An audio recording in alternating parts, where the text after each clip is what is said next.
பட்டிமன்ற பேச்சாளர் ராஜா அமெரிக்காவில் அட்லாண்டா தமிழ்ச்சங்கம் நடத்திய ஒரு நிகழ்ச்சியில் கலந்துருந்திருக்காரு.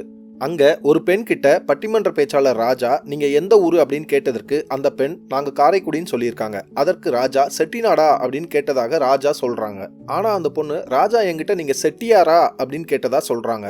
இதில் ராஜா உண்மையிலே அந்த பொண்ணுக்கிட்ட நீங்கள் செட்டியாரா அப்படின்னு கேட்டாரா இல்லை நீங்கள் செட்டிநாடான்னு கேட்டதை அந்த பொண்ணு தப்பாக புரிஞ்சுக்கிட்டதா அப்படிங்கிறது அந்த இடத்துல இருந்தவங்களுக்கு மட்டும்தான் தெரியும். வேற யாரும் இதை பற்றி கருத்து சொல்ல முடியாது. ஆனால் ஒரு தனி மனிதன் நம்மக்கிட்ட நீங்கள் என்ன ஜாதின்னு கேட்குறது தப்பு அப்படின்னா அரசாங்கம் கேட்குறது மட்டும் நியாயமாயிடுமா?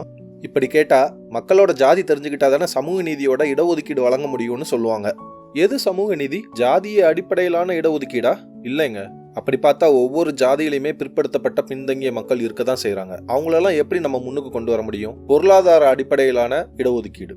அரசாங்கம் ஜாதிய அடிப்படையாக வச்சு இடஒதுக்கீடு கொடுக்காம பொருளாதார அடிப்படையில் பின்தங்கிய மக்களுக்கு இடஒதுக்கீடு கொடுக்கணும். என்ன கேட்டால் நீங்கள் என்ன ஜாதின்னு கேட்குறத முதல்ல அரசாங்கம் நிறுத்தணும்னு தான் நான் சொல்லுவேன். நீங்கள் என்ன நினைக்கிறீங்க அப்படிங்கிறத கமெண்ட் செக்ஷனில் சொல்லுங்கள். இது போன்ற மேலும் தகவல்களை தெரிஞ்சுக்கணும் அப்படின்னா இந்த சேனலை சப்ஸ்கிரைப் பண்ணிக்கோங்க.